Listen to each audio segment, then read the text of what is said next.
জংলি অভিনয় ও আবেগের সিনেমা জংলি, নো স্পয়লার। বুবলির চরিত্রটির গল্পে উঠে এসেছে সিয়ামের চরিত্রটির গল্পে কঠিন সব গল্প, যে গল্পের সঙ্গী একটি 6 বছরের বাচ্চা।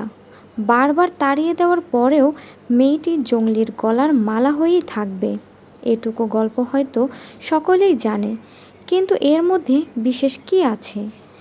জংলি দর্শককে কাঁদানোর মতো সিনেমা, বিশেষ করে মেয়েটির সাথে সিয়ামের ইমোশন সৃষ্টি করতে নির্মাতা রাইটাররা ছিল যত্নবান। সেটি প্রচণ্ড আবেগ নিয়ে পর্দায় উপস্থাপন করতে পেরেছেন তারা। এর ফলে পরবর্তী অংশ দারুণভাবে হৃদয়কে নাড়া দিয়েছে। সিনেমার মেকিং নিয়ে সন্তুষ্ট। এই বাজেটে এমন সিনেমা, বড় বাজেট হলে ইব্রাহিম কী করতে পারেন সেটি চিন্তা করছি। তবে সাউন্ড নিয়ে আরও একটু কাজ করা যেত হয়তো। আর সিনেমাটোগ্রাফি দুর্দান্ত ছিল জংলির।